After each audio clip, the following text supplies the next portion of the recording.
Hey everyone, welcome back to Remote Aid. And sadly, we are in the final stretch here. Two um, fascinating panels um, to come over the next hour and a half for the most part. And we have some brave souls. It's past midnight. It's actually into Tuesday now, where they're joining us from in Ireland. I'll introduce the panel and then I'll just get out of the way here, okay?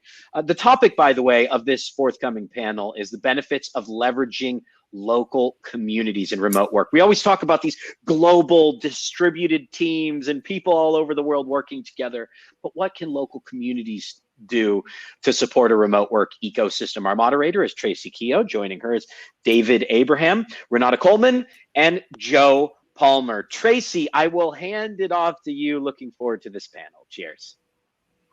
Thank you, and thank you so much for having us at Running Remote. Well done, Igor and all the team. My name is Tracy. I'm calling in from Ireland. I'm co-founder of a social enterprise called Grow Remote. Today is all about, I guess, moving away from the conversations that were happening all day, which were brilliant, and back to, I guess, the societal impact of when we do have remote work available, when companies are doing it well, when people are able to avail of it, how does that impact our local communities? So I'm going to dive straight into it, and I'm going to ask the guys just to give you a brief introduction of you and your business. David, we might start with you and your fascinating project over in Bali. Sure. My name is David Abraham. I run Outpost, which is a co-living, co-working community. We have 4 locations in Indonesia and Cambodia. And we are a atypical remote area in that we have a lot of typical, what people say are digital nomads or nomadic workers, those who are trying their best to develop a new app or those who've been in industry for 20 years. So it's a wide range of folks. And so that's a little bit about the company that I work with. Brilliant. And I was watching an interview on Startup Grind that you did. And I know you've been on this for a couple of years. So it was great to see the kind of evolving of that project. Renata, do you want to tell us a little bit about, from your rural location in Ireland, your background and what you do now? Sure, great. Thanks, Tracy. And it's great to be here today. So fantastic event to be part of. Yeah, so I'm living in rural Ireland. The whole area approximately is about 6,000 people. It's a pretty small town, some traditional enterprises, a lot of retail. We have some factories, some pubs. Obviously, there are a few of those around, restaurants, but quite a traditional rural and also agricultural area. So I can see what it's like to live here, but having come from Dublin, where we have a lot of companies, a lot of jobs, just to see what the differences are. It's a stark contrast when you come to a rural town. So what I'm doing at the moment is twofold. One thing, I'm helping companies to transition, being self-employed at the moment, helping companies to transition to remote, but I'm also working within the community as a chapter lead for Grow Remote. And really that's all about bringing the community and the employees, the people together. Previously, background would have been working mainly managing teams, right, bringing people forward, career development, growth, and really looking at that in fast-paced multinational companies, names like Dell, for example, for 9 years, and Wayfair, working for that for Europe as well. So being able to bring that hindsight and to be able to, I suppose, juxtaposition that within the small remote community that I'm in at the moment is very interesting. And that's how I'm helping and trying to get involved with that community piece to bridge the gap. I think that your experience transitioning Wayfair from in-office to remote, coupled with that understanding what it's like to implement that on the ground in communities, is so interesting and such a unique position and perspective that you have, Renata. Joe Palmer, all the way from Australia. I was just watching another one of your videos again. They're just so perfect. But tell us a little bit about what you do and your background. So perfect. Wow. Thanks, Tracy. So I am the founder and managing director of Pointer Remote Roles. So we build capacity in communities, business and individuals to leverage remote work. So we do training, online learning, as well as a recruitment platform where people can advertise jobs that can be filled remotely from anywhere in Australia. And I had a sort of similar situation to Renata in that I have grown up in rural Australia. I now live on a farm about halfway between Sydney and Melbourne and inland. And the town that I'm closest to has 1,200 people. So it's a small place. And I found that there was this huge challenge faced by people in rural Australia who had come from corporate careers, highly educated, tertiary qualified, industry experience, but then were leaving metro areas to marry farmers or to go home and care for elderly parents. And the jobs that they were used to working in and that their skills and experience were in just didn't exist in rural areas. And this resistance to sort of letting people take their job with them because remote just wasn't a mainstream thing was something that was the real driving force for behind me starting Pointer. So we've been going for about 3 years, and yeah, we really work with building capacity in businesses to actually transition to at least a hybrid model and be able to engage with like professionals that are particularly regionally based. We've got metro-based customers and clients as well, but the good majority of our professionals that are looking for remote work on the platform are rurally based. I've just had a thought. I'm terrible for these brainwave ideas, but I've just had a thought. And at the end of the panel, I'm going to ask you all just for, I suppose, a real life story of where you've seen this impact the most. I know for me, there's times when I'm really tired and running a not-for-profit, and then you just hear one story and you're like, yes, that's why I do it. So have a think about that in the back of your mind before the end of the panel. Just something that you thought really kind of encapsulate, or a human story that shows the impact of remote work in our communities. But in the meantime, an awful lot of what spurred on remote work in Ireland for sure was around co-working spaces. And I know, Renata, you've done a bit about there. I know, Joe, they're popping up in Australia too. But David, you'd probably have the most experience there. How are you seeing co-working spaces impact like the community surrounding the co-working space itself? Well, I think Outpost is a bit unique because the community that usually uses our space aren't necessarily from the community itself. Yeah. So what we'll see about 15% of the people being 20% being of the country that we're in. So there's tremendous opportunities for us to be a place to exchange ideas, to be able to mix the foreign ideas with local ideas, to bring new talent into the area, to educate people. Outpost has 300 hours of free training on location. Yeah. For people to come in and understand on an annual basis. It's a question of how can we best mix what the talent is within inside our space to those outside. So I think there's a great opportunity to open up the doors and be able to cross-pollinate, if you will. Yeah. And I think that exposure to the local community is probably just invaluable, just seeing these people walking around and interacting, and then the conversations that can happen over coffee or overhearing those conversations could be so valuable to the local community, right? Well, it can be. It's a question of we find a lot of people come over, really want to dig in and meet the local community. And then as someone who's worked in NGOs and charities, I realize that takes time. You can't come in and swoop in and say, hey, I'm going to do X or Y and do it in 2 weeks and then get out. Sure, there may be an opportunity to do one specific skill, but it's really about taking time and understanding the community around. And that's also part of our role at Outpost, is to really be able to understand who's around us, what are their needs, and what do we have inside. Yeah, I think you're doing brilliant work. And I think Nomad List are really interesting in terms of, I know they were tracking why people travel. And one of the reasons was exposure to other cultures. They really want to feel it. And I think, places like co-working spaces are a brilliant bouncing pad for that. You briefly mentioned education. And I just put a question to the panel in general around any barriers that you're seeing when it comes to educating people, either that remote work is actually a thing, because we found that we all exist in a remote work bubble and everybody else is in this other world, maybe not now, but also in just the skills of remote work, the language of remote work, being competent in Zoom, Slack, etc. Has anybody seen any barriers there or any kind of interesting initiatives being run in that space?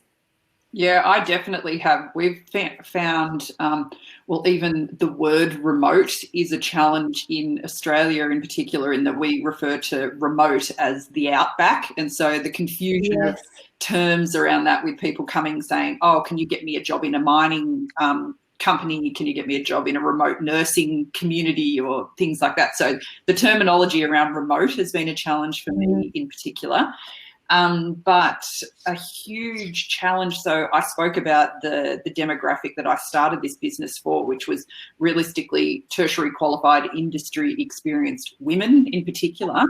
And because this thing wasn't easily accessible, this remote work thing, many of these women have spent years, up to 10, 15 years out of the workforce because they physically haven't been able to either get to obviously a career that they're trained in, but they may have been working in a local supermarket or a pub or those sorts of things. And so the confidence hit has been an enormous challenge for us to we've built this platform. They can have access to a job. They may have been a management consultant for one of the big 4 accounting firms globally, and they are tentative to even register to put their hat in the ring with us because they don't know what Slack is. They've never heard of a project management tool. They've never used Zoom. And that, after being out of the workforce, regardless of where you live, but to then come into this world of technology, all these new whiz-bang things that for people that live in that bubble you described of the remote world is nothing new for us. That's been a huge challenge for us, even getting people to actually put their hat in the ring for a job, which has been really interesting, sad as well, but really interesting, a challenge that we've faced well and truly. Sure. Real quick question, as someone everyone who comes to us is technology first and they understand how to work remote, or they're diving on into it. So it's fascinating to see the opposite side. How do you address that? Well, look, for us, we actually have a screening process. So a huge challenge for Australia is still connectivity. Large parts of rural Australia still don't have access to broadband internet, that they're using satellite stuff, dial up in some areas. Like the actual access to an internet connection is still a huge challenge for a lot of Australians. We do a lot of things. So it seems counterintuitive, but we actually do a lot of workshops. I go into rural communities and we run in-person things, which again, like I said, seems counterintuitive to run a physical workshop to show people, but even just being able to dial in via Zoom or via Whereby or some other video conferencing software to one of my team, just so that they can have a play around in it in a workshop, doing physical things like that. We also work with Workplaceless based in the States, and we've done a bespoke Australianized version of 2 of their courses, which I know, look, Australians are really bad for it. If you are doing online training that doesn't have an Australian accent, people are like, this isn't made for me. They resist again. So we have gone through, and all of the Z's in an organisation and our S's in all of the copy, and then voiceovers on all of the video content and things has an Australian accent on it as well now.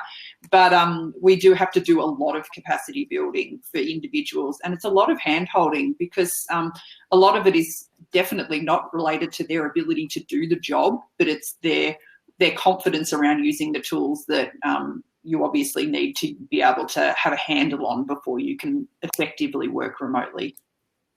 Yeah, and I totally see your point in going local. I don't think that's counterintuitive at all when you're trying to meet people where they're at and bring them on the journey. We just counted, we had 140 events in the last year, and that was all local events, helping people just, here's what it is, it's not a scam, etc. All of that kind of stuff. Although I tell you what, your distances are a little smaller than mine. I did in a 3-month period, I think I was on 27 flights at the end of last year, because there's some pretty big distances that I'm dealing with. I don't even know how many times Ireland fits into Australia's the same, pretty much the same size as the States. And so it's a big place, and getting around to communities of 1,500 people where you run a workshop for 20 people is, it's quite a big effort. But then again, people are very passionate about people that give rural Australia attention and resources and things like this. The uptake and the support is really, really, really good. And they know that what we're doing means really big economic impact in rural Australia. Really big impact. Transformative. So for us, we don't travel everywhere. We empower local leaders to do that locally. So we don't have to, because we wouldn't be able to. We're in multiple countries, but it is that piece around you have to go very local. We might actually just on that point come to the supports that governments are giving in each of your jurisdictions to the work that you're doing, and if they're doing anything kind of good initiatives in place there. But just before that, speaking of local communities, Renata, you're the one who's kind of driving this within a local community. What are the barriers that you're seeing there that you're having to overcome? Yeah, a lot of what Joe says is true for here as well. It resonates the same in rural community. But I think the very first thing was just even creating awareness that those jobs were out there. Like when we sort of kicked it off here and we gathered everybody together, and that was a key thing, was bringing people from different organizations, whether they're like the local councils or whether some of the local business groups, the schools, creating that awareness within the area. There was no idea of the jobs that are out there and what they were. So that was one of them. And then I think the other thing was really about having the ability to create jobs here. So bringing the employers on board. And some of those conversations, a little bit like Joe was saying, are one-to-one conversations where you're sitting down and you're supporting the individuals to have those conversations with your employers, with their employers. And then also, because working at the local level, you're also trying to drive that on a broader scale. So being able to have those conversations with companies and explain that sort of cost benefit. When it comes to the smart economy, is what we're talking about, you know, people who are already up and running in that job, graphic designers, you know, software developers, marketing, people who are able to do those jobs anywhere, for them, the transition is quite straightforward. Not having a co-working hub can be a barrier if that's not there. But then other than that, it's really about those other transferable skills. So how can we bring that workforce up to skill level in terms of the technical skills? And confidence is a big one, because as we grow, and we're seeing it right now in the situation that we have with COVID, so many people who've lost their jobs in hospitality, in tourism or in retail, for example, and are looking to see how can they get into remote. So we're talking to them about what transferable skills they have and trying to show it to them, because in some cases they see it as a bridge too far, but really being able to support them in that way and bring that forward. I think the other thing in the community at the moment is to support those companies as well, because in our community, we have a lot of small businesses, right? Small and medium sized, but typically they could be talking just a handful of people, and being able to show them about working remotely and be able to help them. Because what happens then is that the story rolls on and information comes out in radio, it comes out in local magazines, getting into the schools. So explaining to our students who are going to be going on to college and moving on that there are opportunities here. So you're building the narrative continually through a lot of different, I suppose, strands that you're driving it. But those would be a lot of the barriers that we're seeing. And again, like that, working with partners, whether they're local partners in government, with jobs clubs, with training as well, to try and break those down. For sure. I know I was speaking to a company a couple of months ago last year, and I was asking them would they go remote, because they do a lot of marketing around it, and they said no way, we're just after a merger. Give us 3 years, we might do it. We totally get it, but give us 3 years. Called them last week, and they were like, we're absolutely going remote after COVID. So you can see how that's kind of blasted through some of the barriers for us. Can I just come in? This is, by the way, is Verbena, not a pint of something. Just I'm Irish and it's after 12. People might make some jumps. So look, let's move on maybe to. I know you were thinking that, Joe. We might come on to. Sorry, stop joking. We might come on to governments. So in Ireland, we were recently funded €500,000 in economic development funding to build out, the remote working environment in Ireland. And that was, I suppose, the government's first proper investment in remote work. And now they're looking at their own workforce going remote and enabling businesses to go remote and looking at it from all the various sides to it. So Ireland is doing something, but I'd really be interested to know in the other parts of the world, are your governments doing anything around remote work that's enabling you to do your work better? No, mine has been very individual like council level. So a lot of the workshops and training that we do around the country have been funded by economic development budget from local government, and they see the benefits of not only, because we do touch points for not only getting people into remote jobs, but working, like Renata was talking about, working with the small to medium-sized businesses that are in these communities, for them to be able to access skills that are not physically available in their town, but also that means business growth. That might be putting them online or all of those sorts of things, that they can grow their business, but meaning they can then make more local hires as well. Look, I'm working on it. I'm very noisy. Lots of politicians know who I am because I harass at a regular rate. So they're getting there. And I think, look, to be like brutally honest, that it has taken a global pandemic to make people stand up and listen. And I think that when we come out the other side of that, that it's going to have a huge impact for definitely rural communities in Australia, and I would assume globally with the movement, especially what Grow Remote's doing globally as well.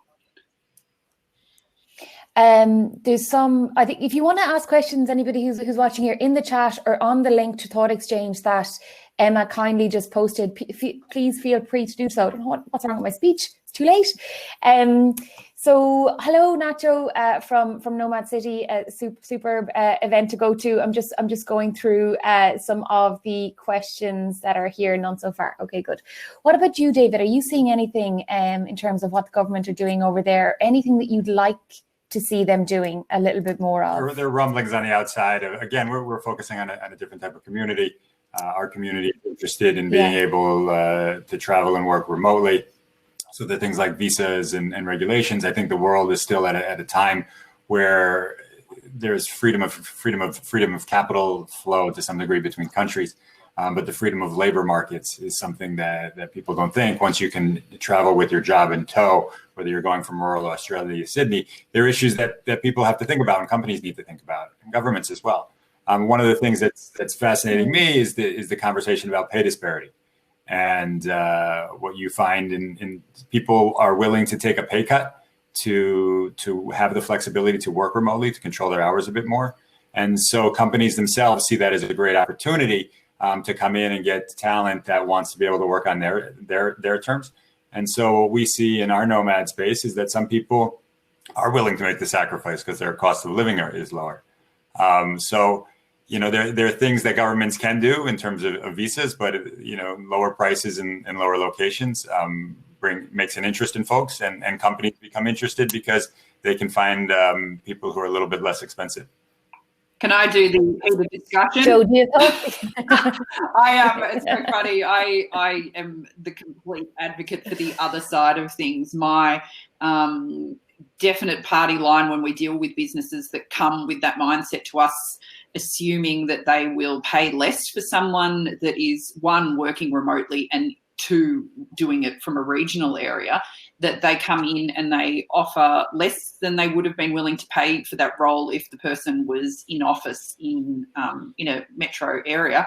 And we do a lot of advocacy before the job is even advertised with us, because for me, I think that you shouldn't have to take a pay cut to work remotely. I don't see that this is a carrot that should be dangled for cheaper wages, for flexibility. Like if you choose not to live in a metro area and that your mortgage is a third of the price, and that you have extremely noisy chickens that I hope that you cannot hear mine that are outside at the moment. But I don't think that you should have to take a pay cut. I think that if you can get the work done, you do it in the time that suits you, that then makes you an even more efficient and effective worker, then you should be paid market, if not more rate, I think, for what you're doing. So I completely, I see and come across very regularly, David, plenty of the businesses that you're talking about,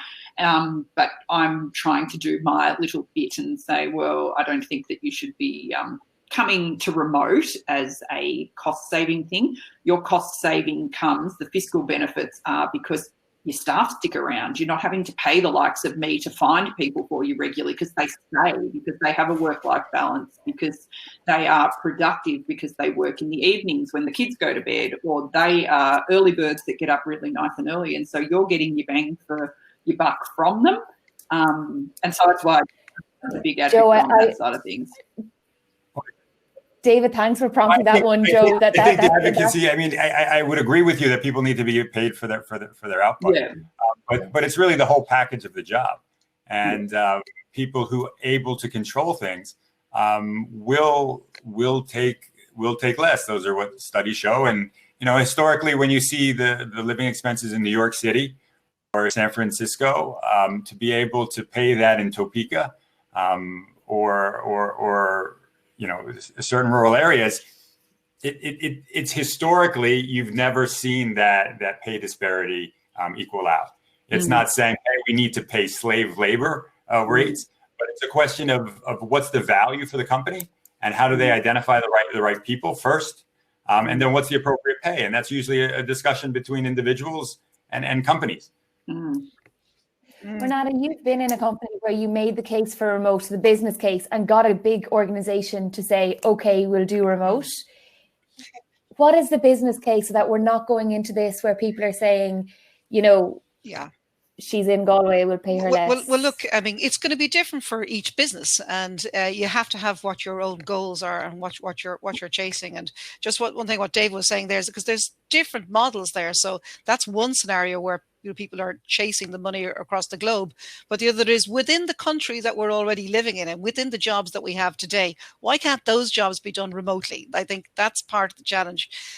So like for us at the time, there were a couple of things, Tracy. I mean, the access to skills was probably the main one.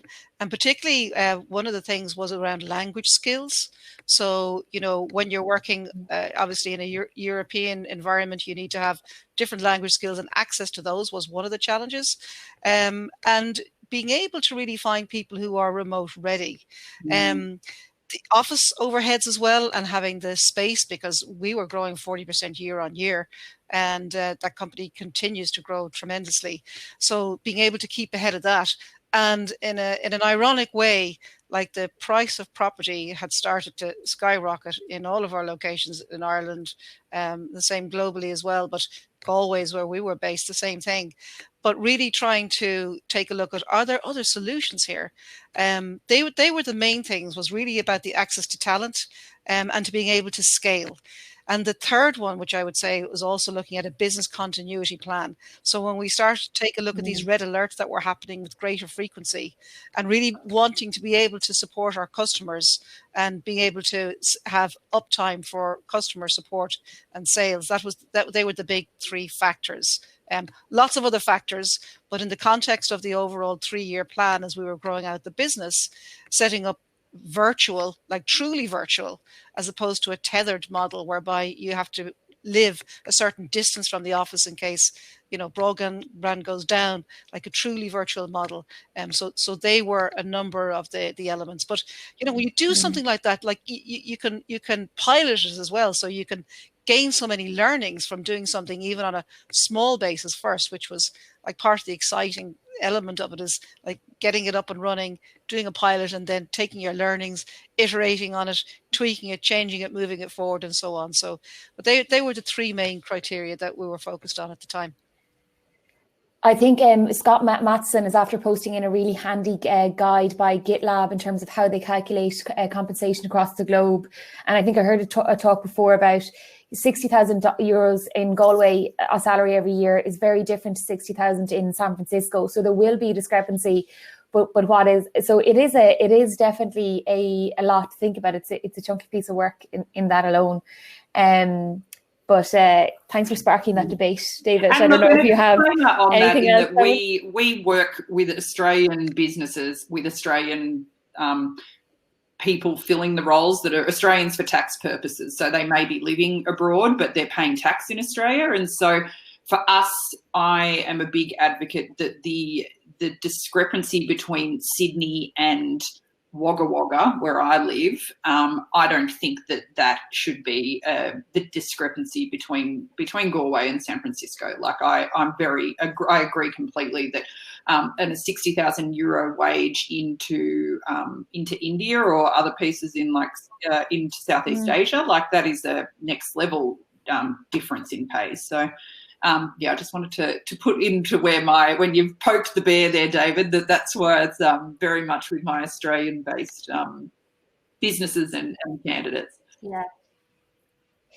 Timbergrass is just posting in there, and Timbergrass runs a fantastic company that can help you hire anywhere, but just around kind of that localized component of hiring across multiple cultures. That obviously is challenging because it's nuanced and there's lots of different legals and regulations in different areas.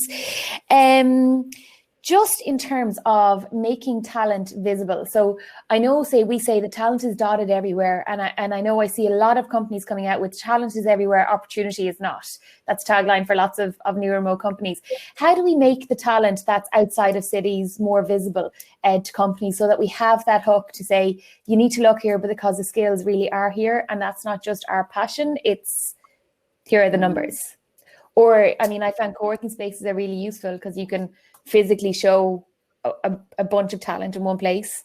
But beyond that, Joe, I suppose you have a pool of candidates there that are ready and waiting. For us, it's a challenge in that, like, I get what you're saying with a co-working space is a fabulous way to show that there's remote workers, but the challenge with mine is that they're not working, and for them just to go and sit in a co-working space to be seen that they exist for a company that's not even in their town to hire them has meant that it is our company that has to be very visible, shamelessly applying for awards and grants and other things that give us the ability to be visual on social media. Like, it has been the only way that we could have done this, because it's just that virality around it, in that we post a job up on all of our social channels, and the people tag people on our behalf. Like, people say, like, oh my God, you'd be great for this. And they tag their friends, and then they go and register. And that ability to almost be crowd-funded in a way of, that's the strategy that we've used, obviously with a bootstrapped, very small team. That's how we've been able to do it with no marketing budget. But it's a challenge for the ones that are not physically working to be able to promote them as well. Again, we have issues we've talked about, do we profile people on our platform? But a lot of people also we have on the books are those that might live in a metro area who are working in a co-located thing, and they want to move, and or they don't want to sit in traffic. So I can't be then like, oh, hey, publicising that these guys are looking for a remote job when their boss could quite easily see them. So it's been a really challenging thing for us to be able to keep the privacy of the candidates that are looking for work, as well as being able to promote them at the same time. So it's a challenge that we're facing daily. So Joe, we're on the opposite side of the spectrum here. So we have people coming into our space. They're here for 2 weeks, 4 weeks, 8 weeks, 12 weeks. They are remote ready, remote working, and ready to roll. And because we're different than a traditional co-work space, because we have people living there and it's an entire community and people are coming in and out, we have a few thousands per location a year of people who are remote ready, who want the jobs, and who are keen on it. So it's a fascinating opportunity for us, and people find jobs within our networks. So it's really this vibrant community. And I think as we continue on our path for remote, each co-work or each ecosystem will be a little different. I think you'll see more of a vibrant job community coming out through as Tracy would highlight, co-work spaces. But there are other platforms forums to have that. But it's okay, David, I'm sorry to interrupt. We've got 4 minutes left. Okay, so I'm going to ask you the last one, okay? And I suppose I'd love to just set everybody here up for a high in terms of the work that they're doing now in their companies is enabling, in my opinion, a much fairer society that is just better for everything, the environment. So 2 questions. One is the most, I suppose, the story that has the most human impact for you in terms of articulating how remote impacts, or how you feel the new normal will work in our dreamland if everything goes to plan. And we have 3 minutes. Well, I was just thinking about Joe, you when you were saying before, like, oh gosh, you run a social enterprise and how do you get yourself out of bed in the morning? Again, bootstrap startup. I get it. And what gets me up in the morning is that I get emails that say, literally, you have changed my life, giving me access to a job, where we have come into COVID-19 off the back of horrific bushfires and off the back, for some areas, of years of drought, which is then in some areas broken with massive floods. So we are like pretty much the melting pot of natural disasters at the moment. And so for us to be able to connect people with meaningful work, but for like connecting them with a salary that is genuinely putting food on the table in a first world country is a mind-blowing thing for me. And that's what is doing my driving thing. Those emails that say you've changed my life, like, it can't really beat those ones.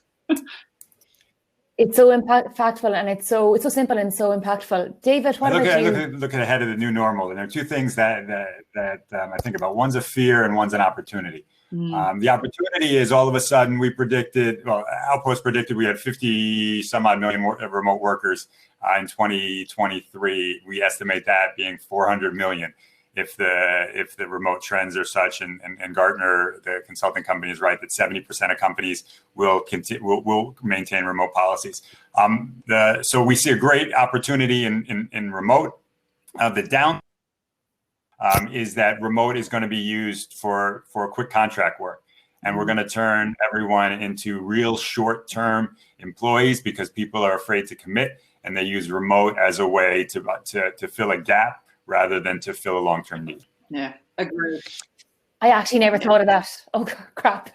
Renata, yes, what about you? So just quickly on that one, I think, and that's where the whole importance of, management training, leadership training, understanding that whole health and well-being part, so that it isn't a quick fix and it does become a sustainable career, and that becomes the new normal within our communities. And then the final thing is just a quick one. I was working with a third age group there recently, so people who are sort of 40, 50 plus, and met somebody there who had lost her job, but was really interested in working remote, got trained, got upskilled, and started to work for one of the larger companies, and was so positive and so motivated that she even brought up one or 2 of her other friends from her area as well. So it was great to see, so it's not always the jobs for the techies, the smart economy, people who are able to move into that across all the age demographics. So that was something that really resonated for me, and it was great to see that happen.